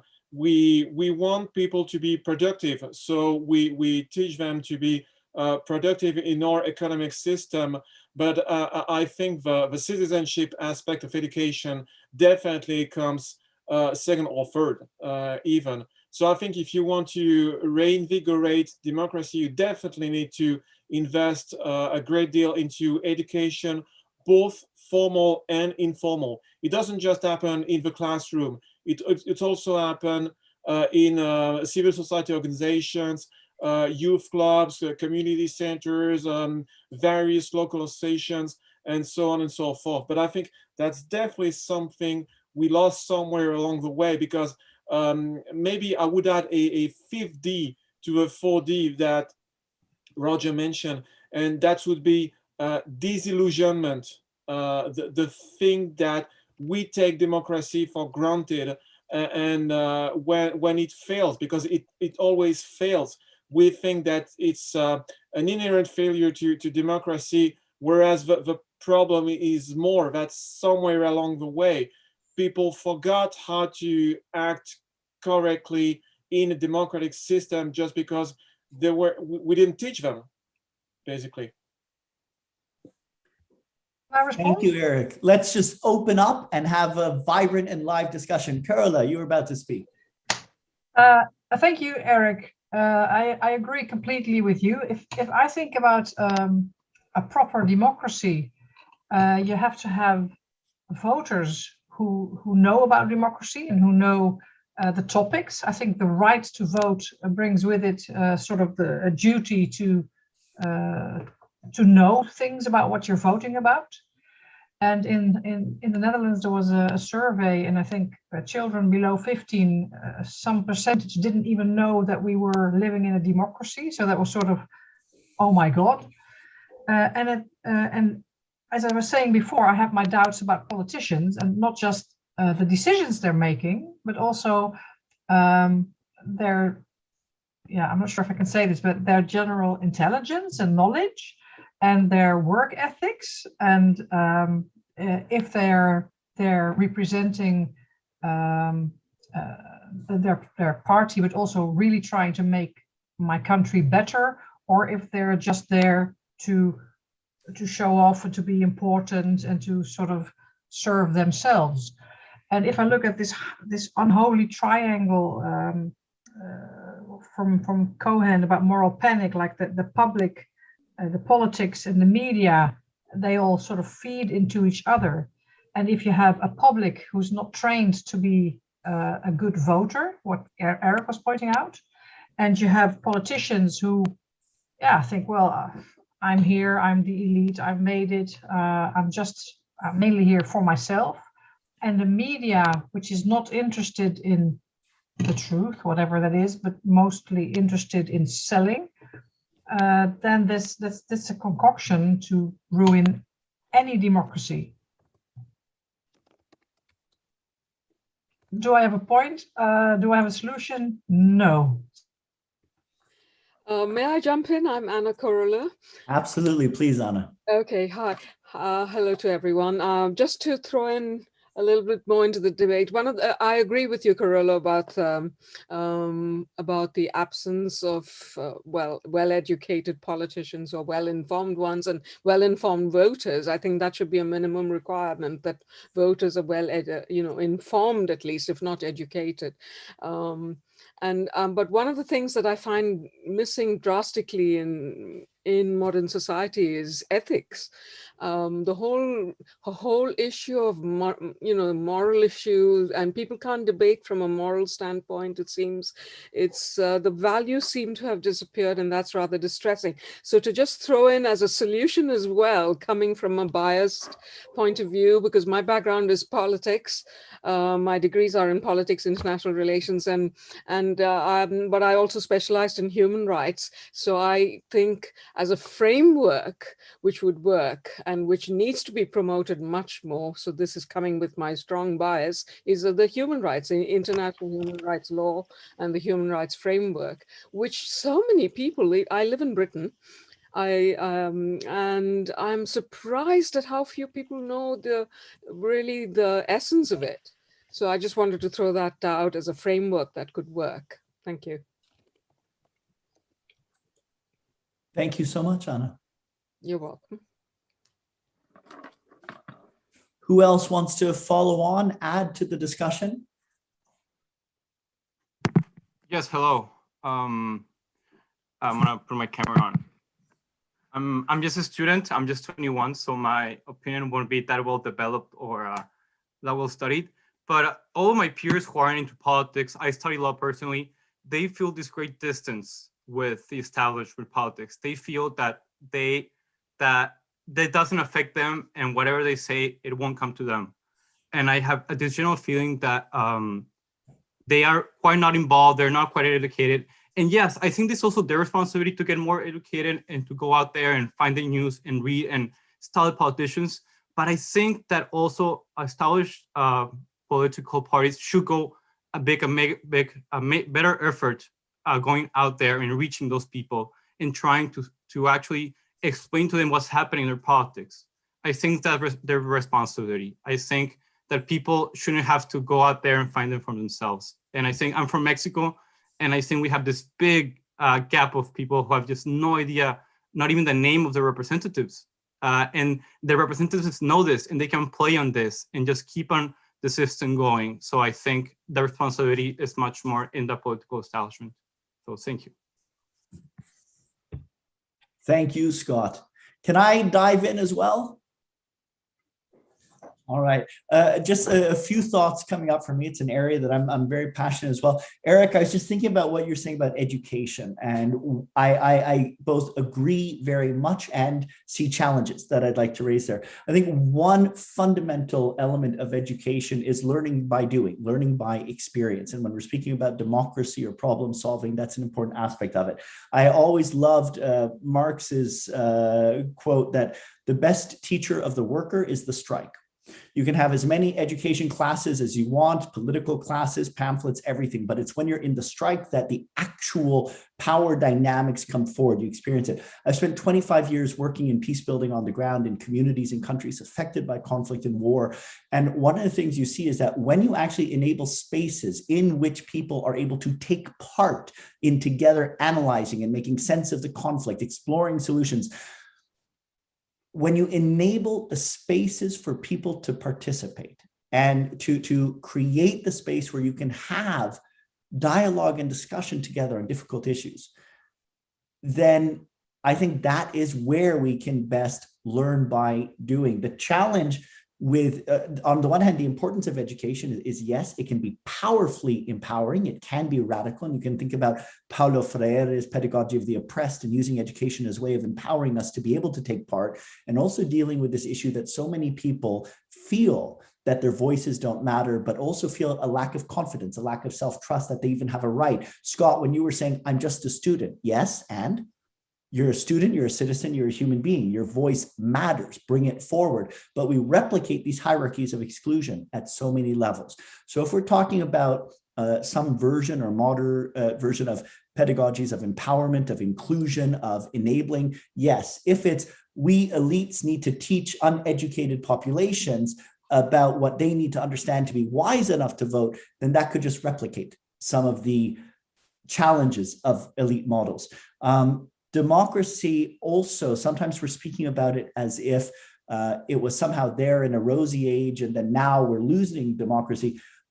Democracy has always been a process in struggle, and it has always been about those who have been excluded, who have waged that struggle for inclusion and to have their voices heard across many different historical movements and spaces of our populations. One of the challenges we face is a concept that was brought forward by Gustavo Gutierrez in the 70s, which I think is incredibly important. Not subversion, which many of us know, the undermining or changing of a system from below, but superversion, when you have the restructuring of political, economic, and governance systems by elites. And what we speak about, Carolo, where we're saying, are they just incompetent politicians? A lot of the actual legislation and policies which have been widening inequality, or if you look, for example, at the financial crisis of 2007, 2008, this wasn't a result of incompetence. This was a result of competence. This was a result of incredibly hard worked for, intelligently engaged in measures to bring about the removal of legislation and barriers which had made certain banking practices illegal in the 1970s and 80s, but those were areas which could generate massive profit. And those who knew they could harvest that profit worked tirelessly and with well-organized meetings, conferences, advocacy campaigns, luxurious jobs given to former politicians and a lot of different payout systems to bring about those changes, which led to the financial crisis, which there was almost no accountability for.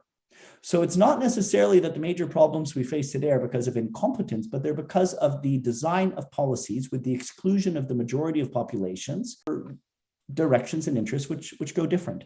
I think governance should be about addressing our needs. And I think we have an amazing space to innovate and think beyond what happens in the walls of Westminster or the Reichstag or different, traditional conventional political spaces. You can look at the innovations in the last 30 years in participatory governance, local decision-making processes, participatory budgets. There's a huge space for that. And I've spoken far too much already. My apologies for it. But I think we need to bring more innovation, creativity, design, and less disdain. I agree there's the challenge of, we need more information. But as we look at in the field of peace building and dealing with wars have almost never happened because of uneducated masses. What in a long period in academia and governance, we like to blame it on. That's utter tosh. It's nonsense. Wars happen because of the PhDs. Wars happen because of the very well-educated, privileged decision makers in governance spaces who have a profound lack of intelligence, imagination, and understanding of how to deal with conflict effectively and use these systems. It's not generally because of the broad population, though they can be whipped up to it. So, too much from me.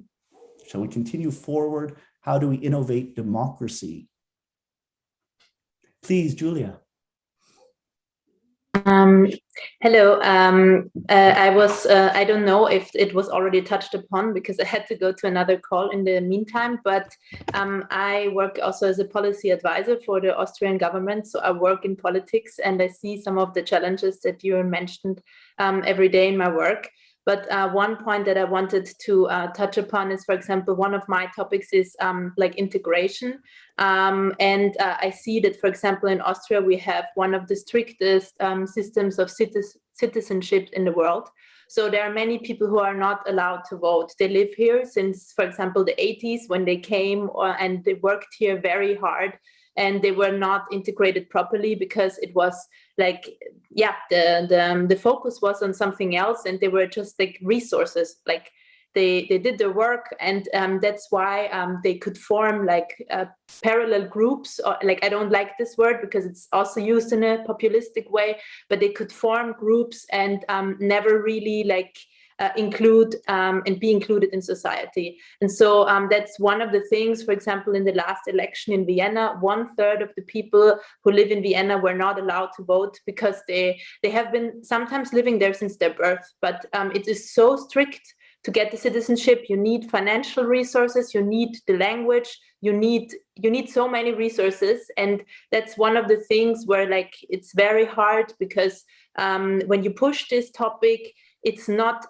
interesting for the governmental elites too, because it's not their voters, and they don't want to have more voters that they neglected for decades.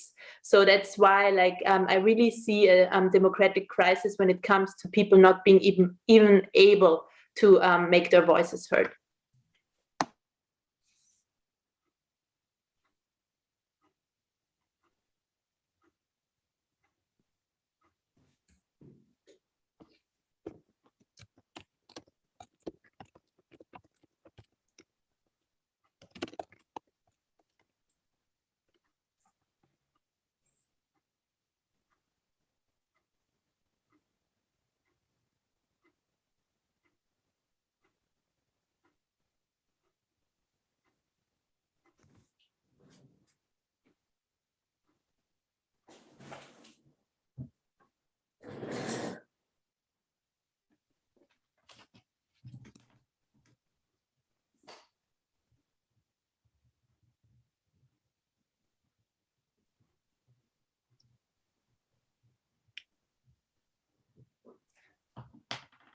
Well, if no one else is speaking, I might just as well dive in.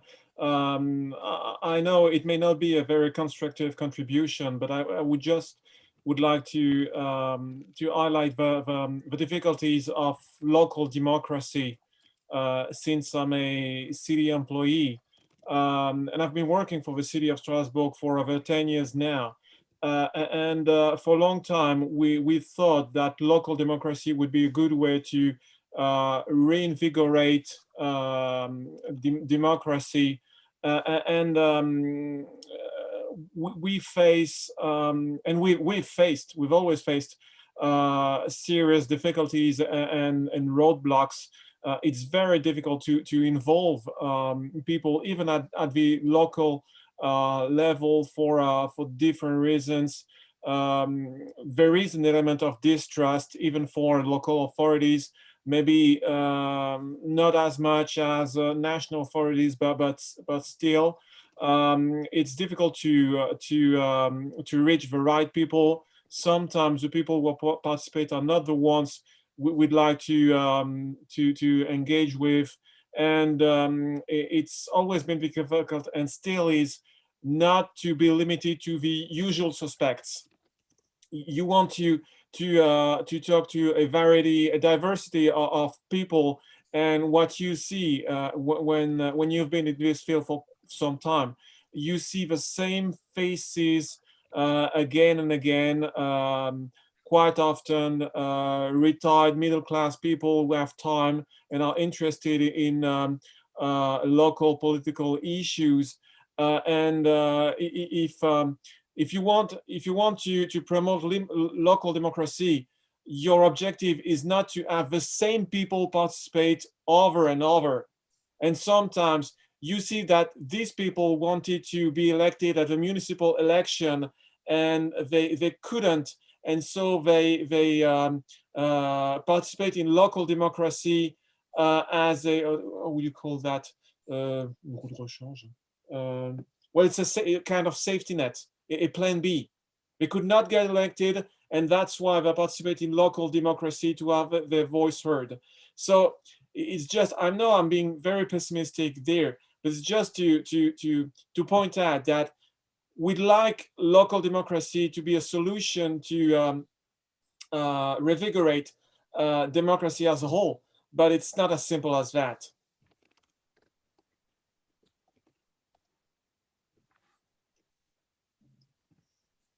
And also sometimes, just one last idea. Unfortunately, sometimes also people realize that they are being manipulated even at local level.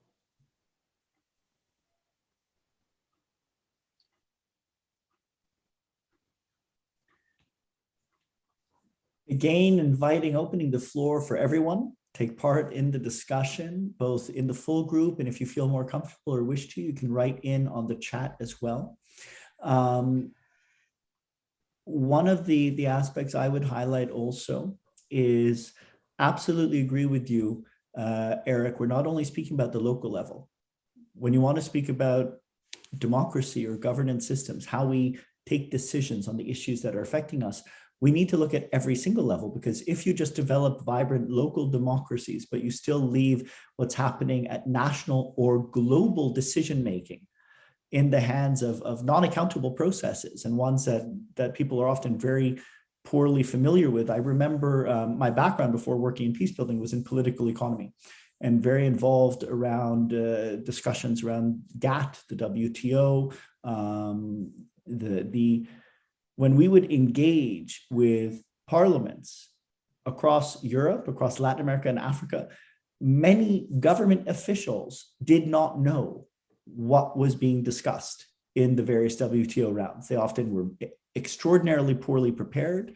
I remember at one point, the United States alone had 480 trade lawyers in Geneva, whereas all of continental Africa together had 2. So just the level of preparedness and information on the issues was very different. I want to share another book. Sorry for plugging so many books, and unfortunately on my screen it doesn't come forward well. This is Rebecca da Costa's The Watchman's Rattle. I don't know if you might know of it. The book itself is fair overall. It's moderate, but there's a point in it which I think is absolutely brilliant. She's looking at how have what we have called the greatest civilizations in the world collapsed.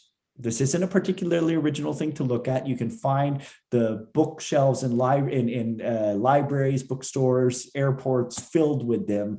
Jared Diamond's Guns, Germs, and Steel, and many other. And she looks at civilizations throughout history, from the Khmer to the Mayan, British Empire, Soviet Empire, American Empire, all these civilizations which have either collapsed or in the process of collapsing.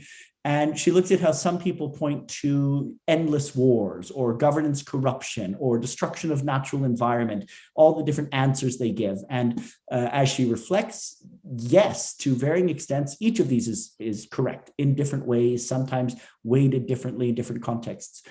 But one of the points she raises is when we focus so much or exclusively on asking the question, why did these civilizations collapse, or what are the problems that we're facing? What we can sometimes forget to ask is, why didn't they solve it? Because we know that in almost all of these cases, these problems existed for quite some time. We know that people were aware of them, as we are aware of many of the crises and challenges that we are facing and discussing. Why didn't they solve them? And that's part of our challenge today. Because our current political and state systems, and certainly our current economic systems and models, are not sufficient to solve the scale of these problems, and are often themselves contributing to them and generating them. I see we've already been joined by one of the other groups as well. Is there anything that anyone wishes to add in our discussion on democracy and the innovation of democracy and how we bring this forward, rejuvenation, reinvigoration, the reinventing? Carola. Yes, your last remark sparked a memory that when I was about 12 years old, and we were taught at school about start of the Second World War and the killing of many people, killing of Jews. I thought, were these people in the 30s? Were they asleep? Why didn't they fix it? Because all the signs were there. And well, nowadays we also have all the signs that say, well, things are not going too well. And how can we fix this?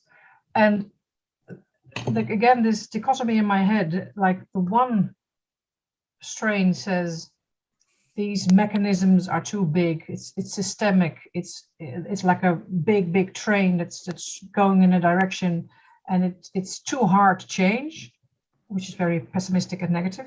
And the other strain in my head says, well, also here there's a lot of smart and creative and positive people. We should be able to change something, and maybe some signs among our youth are also positive signs that we should, from the bottom up, try to change it in our own circle of influence, in our own little bubbles. We should try to be to have a positive influence. But at the moment, my negative streak is overwhelming. So I hope you have some. Girl, I was at an event once with someone who was a good friend for many years, someone that inspired me tremendously, Nobel Peace Prize winner, until I discovered recently that he had sexually harassed or raped 17 different women. Unbelievable. Unfortunately, far too believable, and needs to be, because in this case, absolutely true, but just stunning, this person who was an icon for so many. But in this event, in answer to a question, one of the responses given, someone asked one of the speakers, are you a pessimist or an optimist? And the answer that was given has stuck with me always, and I've loved it. I am not a pessimist or an optimist. I have hope, born from the choices I make and the actions I take. And I think that part is vital. Hope isn't something ephemeral. It's not something that should just be out there and exist, something fantastical. It needs to be grounded in the realization that it is a result of our own choices and our own actions.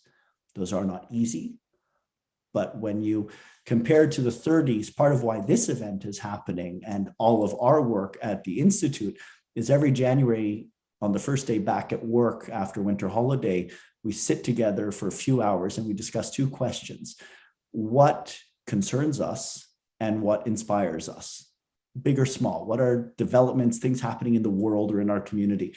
And on the 3rd or 4th of January 2015, we spent about 2 to 3 hours discussing how similar headlines across Europe were to the 1930s in some respects. And what are we doing today to change that? We now have many more people who have joined us. There's been a lot of discussion throughout these days, and I hope the discussion in the other group was also very active. Donna's group doesn't want to come back because they are envisioning the future and they are on fire, she said. They're just discussing avidly, but they will rejoin us in a few moments. Roger, I hope the discussion has also been interesting for you. We'd love to hear your thoughts further as well. We're going to come together with all the groups in just a few moments. But before we do our final wrap up, I'd just like to invite anyone who wishes to share with us in perhaps just a few sentences or few words, what has been a highlight of this session for you? What ideas has it given rise to? Have there been any of the sharings from Roger or from the discussion that really stand up for you? If you were to highlight one or two things, what do you take from our space together here? Well, that's one more book I need to read.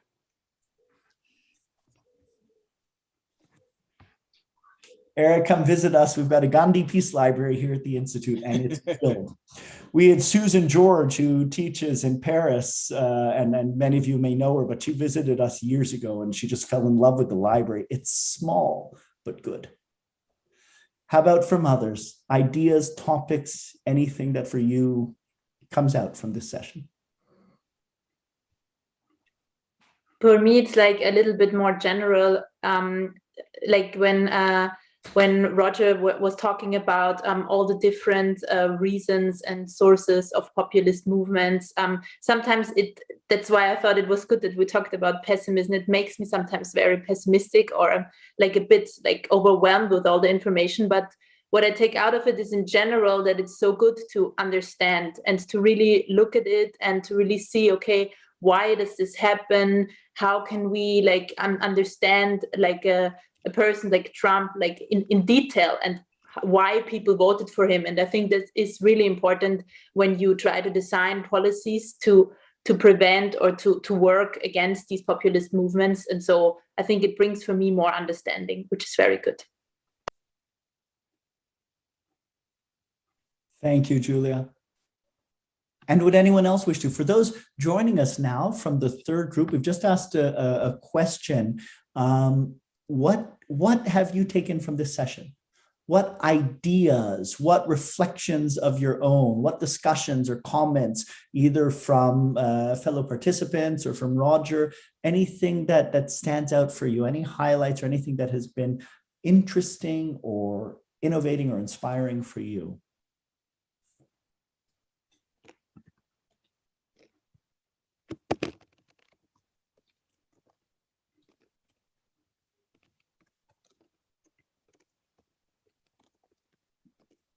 May I? Please do. Okay. Yeah, I was gonna say that for me, it's always interesting that to see and to hear from people who's studying and researching on the field of why is people or what is happening in society for people to get involved in those groups. Because for me, that gives me hope on understanding if we understand why and what's bringing them to those groups, we can also counter those narratives or those problems and make them come back to the good side, let's say. Thank you, Michelle. Thank you. For those just joining now, we're just inviting whoever wishes in a few words to share with us, what have you found most inspiring, most innovative or interesting or important for you? And since we only have a few moments left, if in a few words, a few seconds, there's something you'd like to share with us, your thoughts, your reflections from this discussion. Georgi, you look deep in thought and ready to share. Look, first of all, very many thanks to Roger for all that, what you said. And unfortunately, I am a bit more confused than before, but this is normal. The second point is that I just wanted to enhance the feeling of Roger that unfortunately this the current situation and populism will stay with us for several years, and I would say even that it will have a strong impact, as I said to my colleagues in my group, on the way of thinking of the young generation for years, and we shall have to fight with that. And I really don't know how big the fight will be, and what will be the consequences. But first of all, if we want to have a peaceful future, first of all, we have to handle peacefully the conflict situation, which will remain with us, even if the populists will not be re-elected, let's say, so next year in Hungary. And a lot of question in me, but Roger, your presentation was excellent, and I will definitely buy the book and read it thoroughly. And thank you very much for the possibility to learn. Georgi, if it is not already, and Roger, I'll follow up with you after, maybe you can tell us now, but we should get that book into Hungarian too. Anyone else? Last moments. Yes, please, Kita. Especially for me, it was just like Georgi said from Hungary. I was reflecting all the time while listening to Roger. By the way, wonderful presentation, and I'm really looking forward to reading it in whatever language available. And I was reflecting and linking all the points and hints to the situation in Bulgaria, because now it is we have a very interesting situation. Looking forward to a government to come that is not coming. And we have quite a few populist parties as well. So it was very, very interesting to link all the things that I heard from Roger to the current situation in Bulgaria. Thank you very much, Gita. I'm sure there's much more we'd like to share, but we're coming close to the hour and to the completion of our session here today. Roger, we have just a few minutes left, but I'd like to invite you. Any thoughts or reflections you'd like to share at the end of this discussion with your presentation, some questions? You took part with us in the first group. Any thoughts and reflections that have come up for you? Well, first, thank you for the discussion on democracy, which I found very interesting. There are lots of very important points. I was especially interested by Eric's point that in the 19th century, the French had taught French people how to be democrats. And I think, as someone who's been involved in education all my life and had 2 children now who've grown up, who've gone through education, I think the issue of education is very important. And I mean education here in a narrower sense of people growing up and so on, rather than wider societal education. But I think there's an important point about what Eric said, and that is that there's a very interesting book by a Romanian-American historian, Eugene Weber, called Peasants into Frenchmen. And what he basically shows is that after France's defeat by Prussia in 1870, there was this tremendous government attempt to create Frenchmen, both in the sense that France was a democracy, but also French nationalism, because there was a plan for a war of revenge against Germany. Now, there's a serious point here, and that is nationalism is now a very sensitive issue, almost a taboo issue among left and socialist parties. So it's very difficult to disentangle teaching democracy to 12, 13, 14, 15, 16, 17-year-olds from teaching nationalism. I mean, clearly in Britain, we can't teach old kinds of nationalism. You know, we had a great empire, we ruled the world and so on. What would a new British national identity involve? And my co-author, Matt, who couldn't be here today, his new book, which I think will be coming out very early next year, is basically about British national identity and what could be a new national identity. And I think that issue of education, national identity is a very interesting one. But I'm just going to make 2 quick points. I mainly talked about causes. I mainly talked about macro issues, national, international issues. I've also done some work locally and done some other work. So let me make 2 points, especially for those listening who work in local government or work in civil society. First, and I'm sure you know it, don't assume populists think the way you do. And I'll give you a concrete example. There have been lots of studies in Britain and Sweden, those are the 2 I know best, of local education campaigns or myth-busting campaigns that have sought to tell local people there really aren't that many immigrants in the area, or that asylum seekers have good cases. I was in a Swedish conference about 10 years ago, and there's a very good study presented. They had public meetings, they issued leaflets and so on, that asylum seekers have been very badly treated and so on. But they then evaluated the issue to try to see what had happened. And what happened was a lot of people said, oh, we didn't realize there were so many immigrants in the area. Or even if there are people who've been raped or suffered terribly before coming to Sweden, they say, well, we sympathize with what they've suffered, but what right do they have to be here? Why should we be paying for them and so on? So I think there's an issue that runs through most local studies of policy is you need to think carefully how other people think. Don't assume they think the same way as you do. And don't assume that presenting facts will necessarily alter how they think.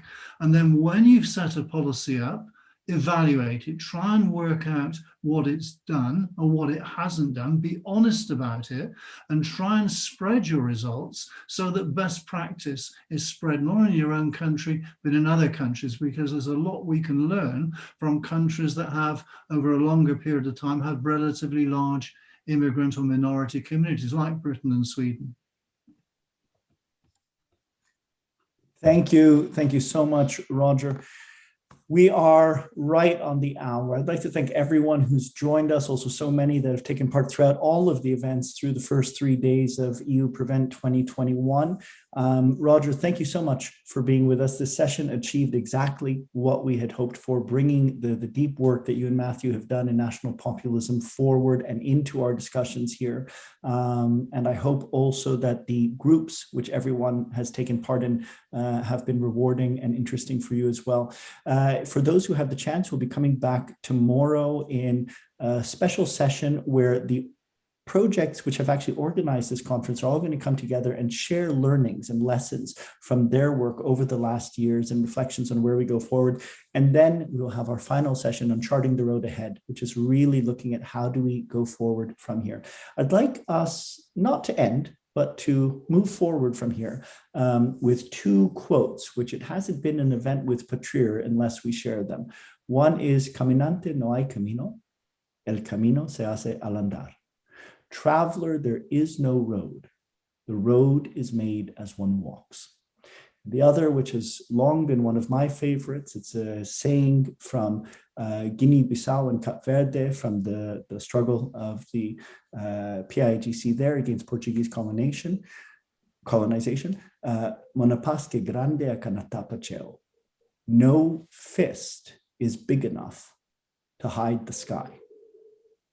What they meant is no oppression, no injustice, no challenge we face can be so big as to block us from our dreams and what we aspire to for better.